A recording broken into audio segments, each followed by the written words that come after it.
El Señor Jesucristo explica constantemente referente a lo que es la ignorancia. Y dice, erráis, o sea, se equivocan ignorando las Escrituras y el poder de Dios. La intención de todas estas pláticas es simplemente dar conocimiento y que cada uno tome sus propias decisiones con relación a este conocimiento, ¿verdad? Y hemos procurado que sea estrictamente bíblico, solo la Biblia, y lo demás, la explicación restante es para buscar una aplicación práctica. A través de los años van surgiendo muchas inquietudes debido a la situación circunstancial de la propia naturaleza, los alcances de maldad del ser humano y un montón de cosas que están surgiendo, lo cual ha sorprendido a la humanidad y están llenos de muchas preguntas, ¿verdad?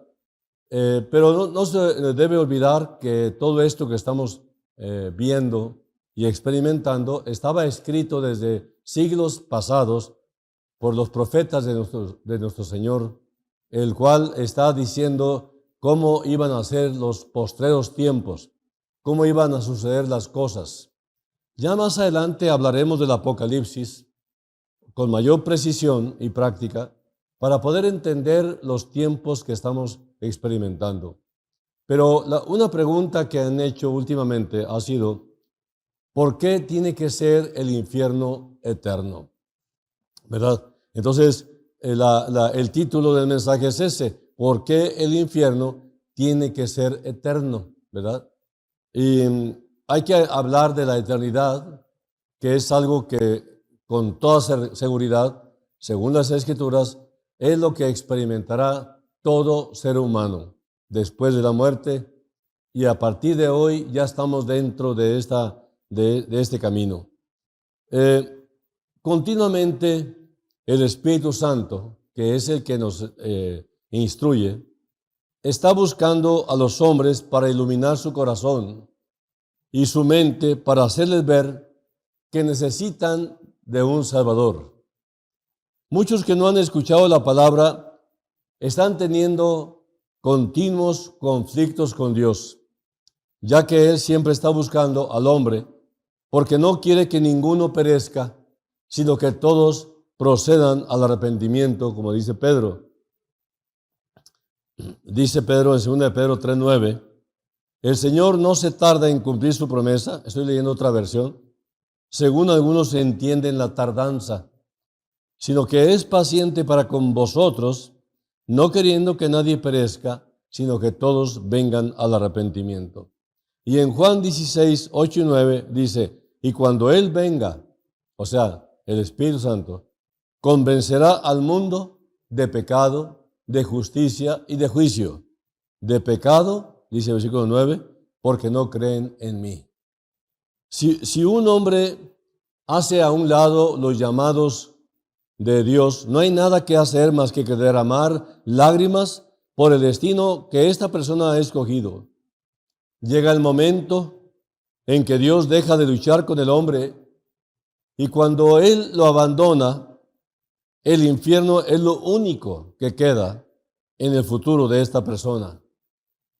En Génesis 6:3, Dios mismo, el Creador, dice, no contenderá, o sea, no luchará mi espíritu para siempre con el hombre, porque ciertamente Él es carne. Serán pues sus días 120 años. Dios puede recibir el peor de los hombres y transformarlo, pero debemos tener claro que nadie puede ser transformado sin el poder de Dios. Ningún hombre puede tener victoria sobre el pecado sin creer en el único que ha vencido al pecado. En Hebreos 2:18 dice, pues por cuanto Él mismo fue tentado en el sufrimiento, es poderoso para socorrer a los que son tentados. Miren, Dios puede cambiar a una mujer de la calle, puede reformar al hombre más degenerado, pero Él no puede hacer creer a un escéptico o sea, a un desconfiado, a un apático, si éste no quiere creer? O salvar también al sencillo, al simple, si éste no lo permite. Cualquiera que quiera ser salvo debe enfrentarse a su amor natural por el pecado y a las tinieblas que le esperan si no acude a Cristo. El problema del hombre no es que no pueda creer, sino que no quiere creer. Es un problema de la voluntad, ¿no? Dice Juan 3, 19 al 21, y este es el juicio, que la luz vino al mundo, y los hombres amaron más las tinieblas que la luz, pues sus acciones eran malas. Porque todo el que hace lo malo odia la luz y no viene a la luz para que sus acciones no sean expuestas. Pero el que practica la verdad viene a la luz para que sus acciones sean manifestadas, que han sido hechas en Dios. Es la incredulidad del hombre y no lo que Cristo pide, lo que provoca que muchos se pierdan, ya que su yugo es fácil y ligera su carga. Hay tantos religiosos en el mundo porque el hombre simplemente no quiere reconocer su maldad y piensa que a través de su actitud hipócrita puede cubrir o esconder sus obras malas. Millones de religiosos están día tras día abriendo sus ojos en el infierno y ellos saben que no tienen excusa. Ellos también son conscientes de estar rechazando a Dios y por eso recibirán mayor condenación. Es trágico ver a miles de personas sin ayuda y sin aviso hacia el infierno.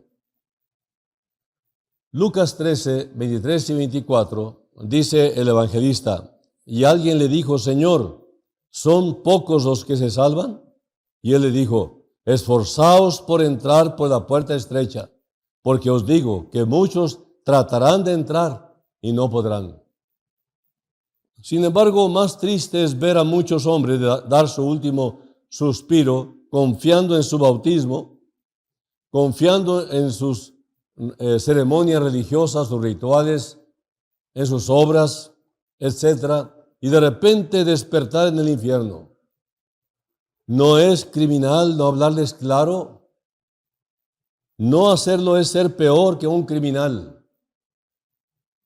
Hay cientos de pastores y líderes religiosos escépticos que siendo verdaderos lobos vestidos de ovejas, están guiando a miles al infierno porque se niegan a predicar literalmente lo que la Escritura anuncia, lo que habla sobre el pecado, sobre la justicia de Dios, sobre el infierno, la condenación. No quieren tocar esos temas porque son temas impopulares y harán que la gente se vaya. Dice Hechos 20, 28 al 30, tened cuidado de vosotros y de toda la grey, o sea, de toda la congregación, en medio de la cual el Espíritu Santo os ha hecho obispos para pastorear la iglesia de Dios, la cual Él compró con su propia sangre. Sé que después de mi partida vendrán lobos feroces entre vosotros que no perdonarán el rebaño, y que de entre vosotros mismos se levantarán algunos hablando cosas perversas para arrastrar a los discípulos tras ellos. Estos son verdaderos ministros de Satanás, vestidos como mensajeros de luz, como dice Pablo en 2 Corintios 11, 14 y 15. Y no es de extrañar, pues aún Satanás se disfraza como ángel de luz. Por tanto, no es de sorprender que sus servidores también se disfracen como servidores de justicia, cuyo fin será conforme a sus obras. En una ocasión, un hombre escuchó blasfemar a un gobernador de una provincia alemana, que también era obispo de una, de una congregación, y se quedó sorprendido. Al darse cuenta, el obispo le dijo, no te asombres, yo no blasfemé como obispo, sino como gobernador. Entonces este hombre le preguntó, ¿Y cómo va a ir usted al infierno? ¿Como obispo o como gobernador? Es terrible pensar que el mismo Jesús que vino a morir por ellos para salvarlos es quien será más tarde su propio juez, y que en aquel día, en el juicio final, ya no salvará a nadie, sino que como juez ya no salvador, se encargará de enviarlos al infierno para siempre. Tan intenso como fue su amor para salvarnos, así será también su ira tan intensa en el día del juicio para los que lo rechazaron. No es posible imaginar el destino de un hombre sin Cristo, porque horrenda cosa es caer en manos del Dios. Realmente tú dices, ¿cómo es posible que la gente rechace el amor de hoy, la paciencia de hoy? Pero en el tiempo de la ira de Dios, la justa ira del Señor, no habrá misericordia. Nadie va al infierno eterno sin aviso o sin ser amado. Dice el Salmo 19:1, los cielos proclaman la gloria de Dios y la expansión anuncia la obra de sus manos. Todos los días el Espíritu Santo está luchando con los hombres para convencerlos de la necesidad de Jesucristo. En Juan 16:8-10 dice, y cuando Él venga, convencerá al mundo de pecado, de justicia y de juicio. De pecado por cuanto no creen en mí, de justicia por cuanto voy al Padre y no me veréis más. Sin embargo, a pesar del amor de Dios y de que Él envió a su Hijo a la cruz, ellos no vienen a Cristo, no reconocen su condición ni el peligro en que se encuentran, por lo que no se pueden salvar. ¿Qué crees que debe hacer un hombre para ser condenado? La Biblia enseña que nada, porque él ya está condenado y la ira de Dios continuamente está sobre él. Judas 3:36 dice, el que cree en el Hijo tiene vida eterna, pero el que rehúsa, Juan 3:36, sí, lo dije, el que cree en el Hijo tiene vida eterna, pero el que rehúsa creer en el Hijo no verá la vida, sino que la ira de Dios está sobre él.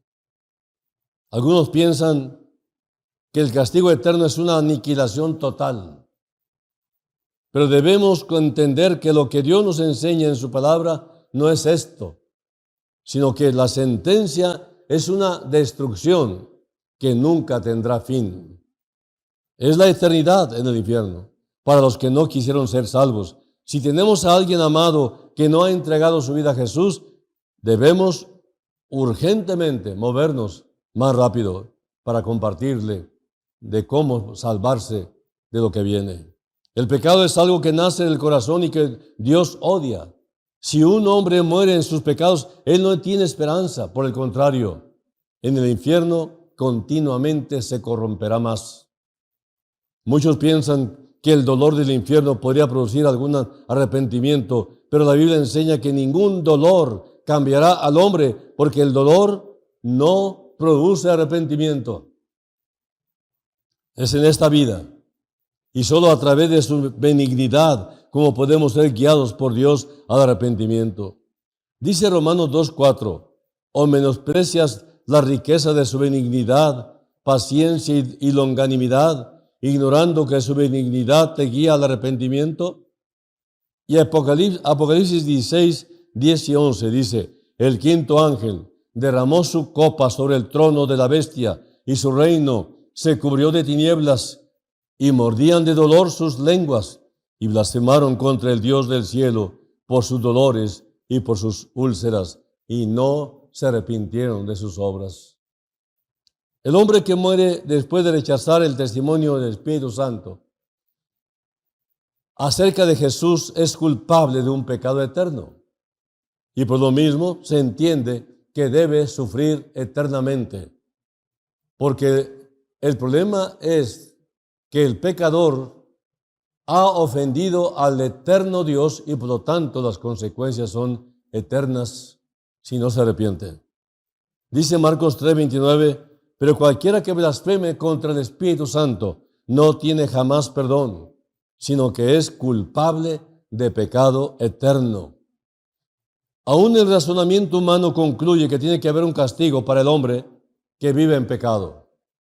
¿Cuántas veces hemos oído decir, si no hay un infierno, para esa persona debería hacerse uno para tan terrible acto que hizo ese hombre o mujer?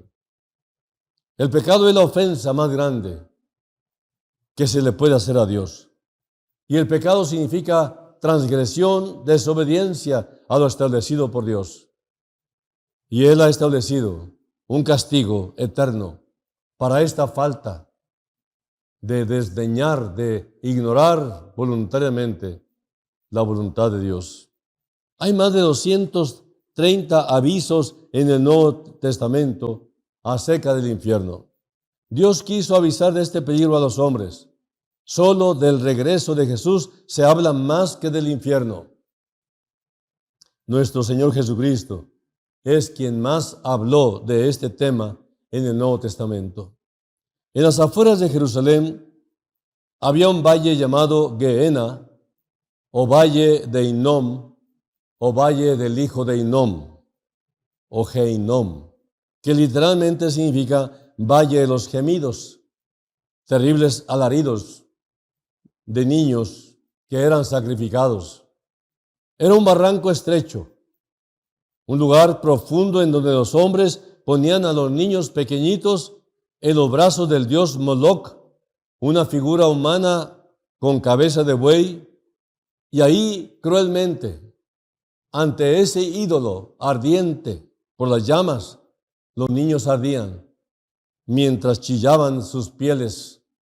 Aquellos adoradores paganos se recreaban en los más profundos pecados. En 2 Crónicas 28:3 dice, quemó también incienso en el valle de los hijos de Hinnom, e hizo pasar a sus hijos por fuego, conforme a las abominaciones de las naciones que Jehová había arrojado de la presencia de los hijos de Israel.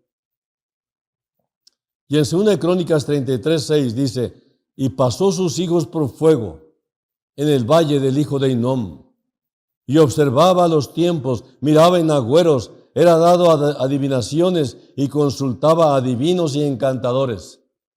Se excedió en hacer lo malo ante los ojos de Jehová hasta encender su ira. Fue el rey Josías quien arrasó con este horrible culto. Sin embargo, los horrores del pasado quedaron grabados en forma tan profunda en los israelitas que llamaron a este sitio Tofet, que significa la abominación. Más tarde fue llamado Geinnom o el valle de Hinnom, para finalmente llamarse Gehenna, el nombre común que se le dio al infierno. Dice 2 Reyes 23:10, asimismo profanó, o sea, eliminó a Tofet, que está en el valle del hijo de Hinnom, para que ninguno pasase su hijo o su hija por fuego a Moloch.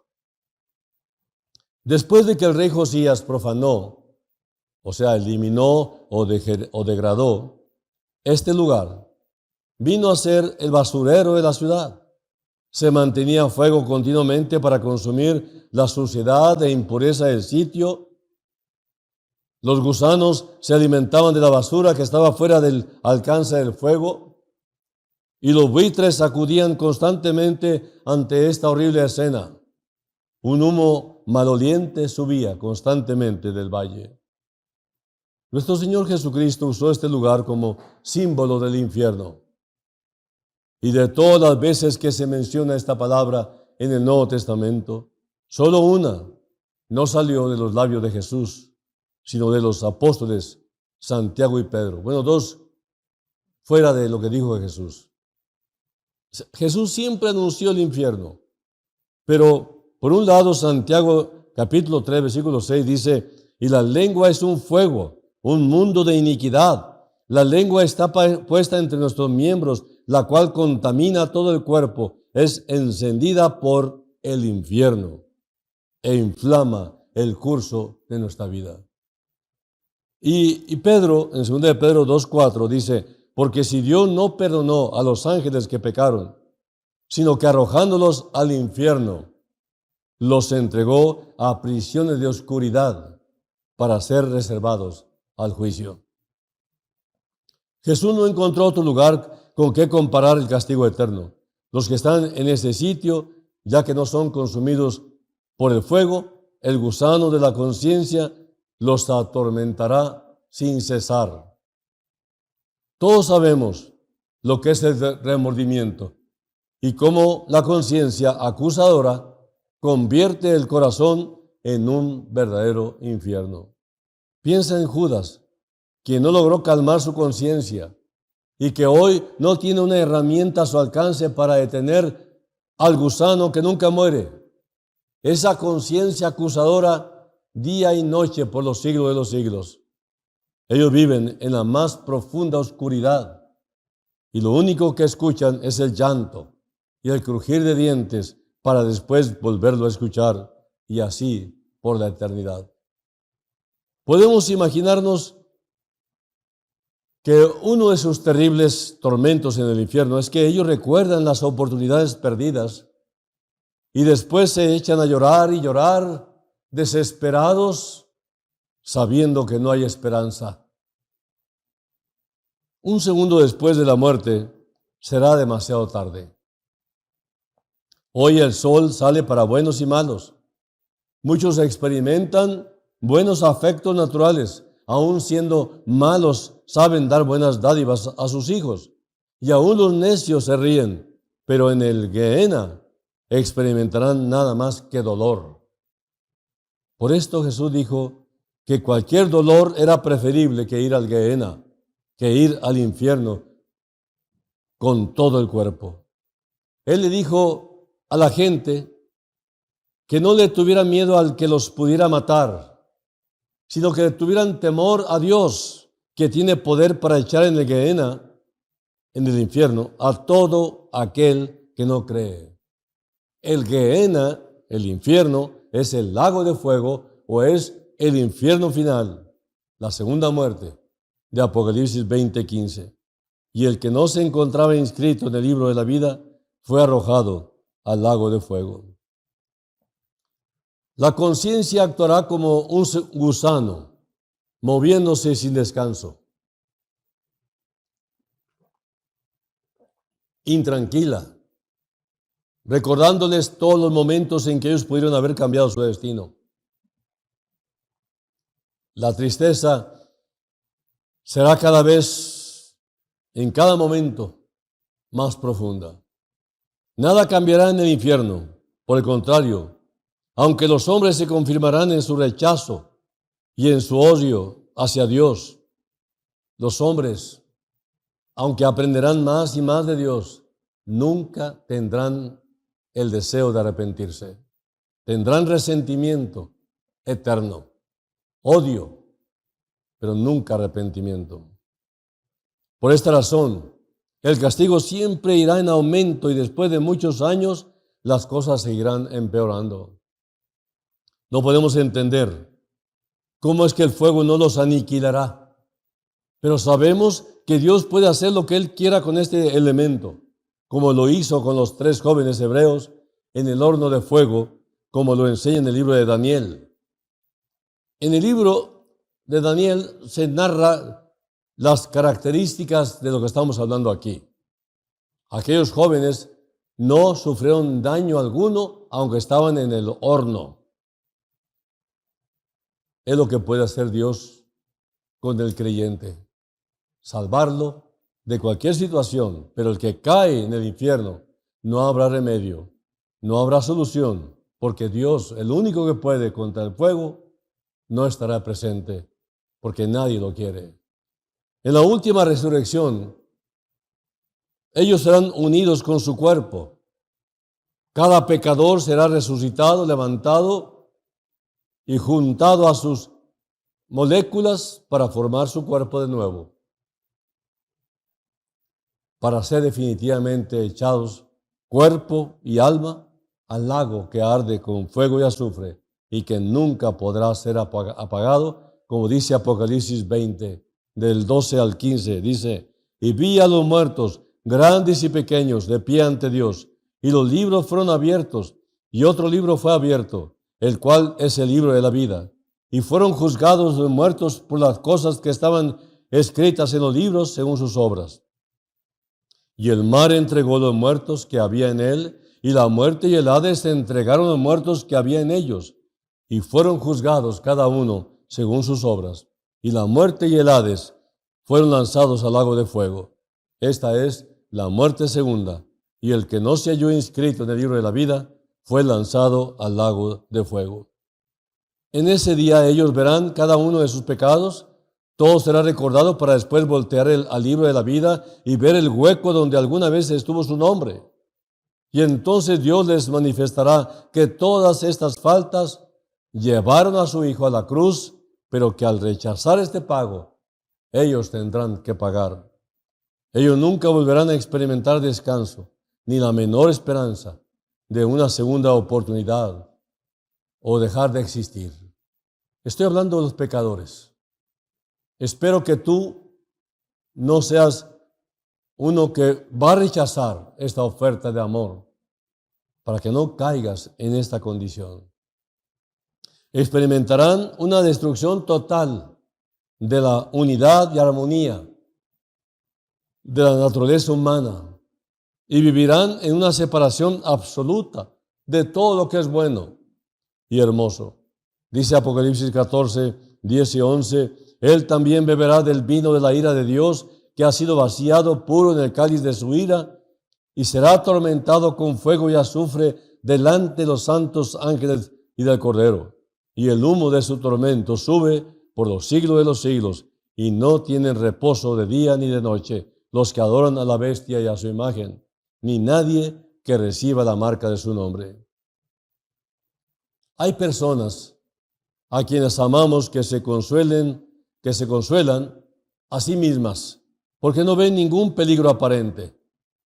Ahora, si tú ya eres cristiano, no eludas, no evadas tu responsabilidad. Si ellos no se arrepienten, también van a perecer. El infierno debe ser el lugar más terrible, ya que Cristo vino para salvarnos de él. Dice Lucas 13:3, os digo, no, antes, si no os arrepentís, todos pereceréis igualmente. En una ocasión, un condenado a la horca en Inglaterra iba rumbo al patíbulo, escuchando los versículos de condenación y de salvación que el capellán de la prisión iba leyendo.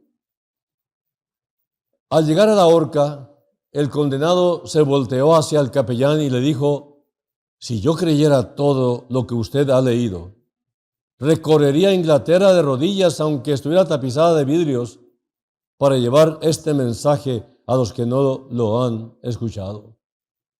Es difícil vivir pensando en el infierno, pero es más terrible pensar en aquellos hombres que serán atormentados día y noche, que no tienen descanso y que continuamente recordarán todas las oportunidades perdidas para entregarse nuevamente a la tristeza más profunda, mientras que a lo lejos escuchan a otros llorando desesperadamente y observan que su dolor va en aumento. ¿No habrá ahí amigos que puedan dar algún tipo de consuelo? Estos principios del infierno que vemos reinando en el alma de los hombres serán cada vez peores y la maldad siempre más intensa. No dejes de pensar en esto. No hay muchos que ya están en el cielo el día de hoy, claro que, porque alguien me dijo que a lo mejor son pocos. Dije, no, al contrario, son la mayoría.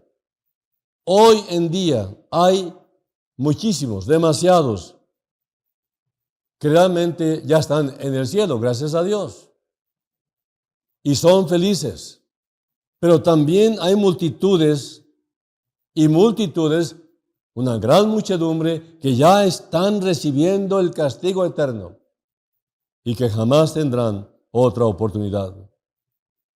Muchos son llamados, pocos son los escogidos. Alguien llamó al infierno el manicomio del universo. Y sin duda, los gritos de terror, el temor a esa oscuridad que se puede palpar, el fuego sin luz que los consume, hacen de este sitio algo imposible de describir. Las horas de soledad serán terribles mientras la maldición y el castigo van en aumento. Los hombres que están en el infierno experimentan una destrucción total de la unidad y armonía de su naturaleza. Suenan duras estas palabras, ¿verdad? Nuestra naturaleza se resiste a pensar en lo que está pasando en este lugar. Pero el hecho de que Cristo haya ido a la cruz y ahí en el Calvario haya sufrido un infierno por cada hombre es la mayor evidencia de que el infierno es la realidad más terrible. Observa el Calvario y ve al Hijo de Dios diciendo, tengo sed, para más tarde gritar, Dios mío, ¿por qué me has desamparado? Mientras tanto, la oscuridad rodeó el lugar. La tierra tembló al ver a su Creador sufriendo como no podemos comprender. Sus entrañas explotaron y al terminar de pagar lo que tú y yo debíamos, Él gritó finalmente, consumado es. Lo que había que hacerse para la salvación de los pecadores ya está hecho. Ahora falta que el pecador proceda a la fe y al arrepentimiento. Y volviendo a la comunión con el Padre, le encomendó su espíritu. ¿Qué esperanza puede tener el hombre que rechaza este pago? Hebreos 10, 26 al 31 dice, porque si pecáramos voluntariamente después de haber recibido el conocimiento de la verdad, ya no queda más sacrificio por los pecados. Rechazar este conocimiento te condena al pecado imperdonable. Estamos hablando de conocimiento, no de salvación. Sino, dice, ¿qué es lo que le espera? Una horrenda expectación de juicio y de hervor y de fuego que ha de devorar a los adversarios. El que viola la ley de Moisés por el testimonio de 2 o de 3 testigos muere irremisiblemente. ¿Cuánto mayor castigo pensáis que merecerá el que pisoteare al Hijo del Dios y tuviere por inmunda la sangre del pacto en la cual fue santificado e hiciera afrenta al Espíritu de gracia? Pues conocemos al que dijo, mía es la venganza, yo daré el pago, dice el Señor. Y otra vez el Señor juzgará a su pueblo. Horrenda cosa es caer en manos del Dios vivo. El Calvario no fue más que un infierno en miniatura, aunque nadie en el infierno sufrirá lo que el Hijo de Dios. Dice Isaías 53, 6, todos nosotros nos descarriamos. ¿Quieres aceptar al que llevó tus pecados a pagar a la cruz para que no vayas al infierno? Y lo dice el Señor literalmente, como dice el apóstol, como dice el profeta Isaías en 53, 6.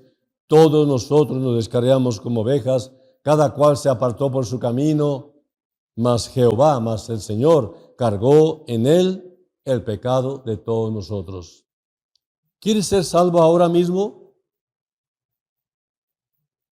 Jesús todavía dice, venid a mí todos los que estáis trabajados y cargados, y yo os haré descansar. Son palabras de Jesús. Te está invitando el que pagó por ti. Pero mañana dirá, apártate de mí, maldito. Dice en Mateo 25, 41, entonces dirá también a los de su izquierda, apartaos de mí, malditos, al fuego eterno que ha sido preparado para el diablo y sus ángeles. Amigos, amigo, amiga, dale la oportunidad a Cristo de salvar tu alma y cambiar tu vida para siempre. Date tú mismo esta oportunidad, no permitas que pase otra oportunidad, porque puede ser la última. Hoy Él te quiere salvar. No pospongas tu entrega otra vez a tu Señor, a tu Salvador Jesucristo. Él te dice con mucho amor: he aquí yo estoy a la puerta y llamo. Si alguno oye mi voz y abre la puerta, entraré a él y cenaré con él y él conmigo. Señor, bendice a todos los que están en este momento escuchando este mensaje. Ayúdalos a llegar a ti y creer de todo corazón, arrepentirse y abrir la puerta de su corazón por fe, invitándote a entrar y tomar el control de sus vidas desde ahora y para siempre. Trae salvación, bendito Dios, y trae edificación a los creyentes que se han enfriado. En el nombre de Jesús.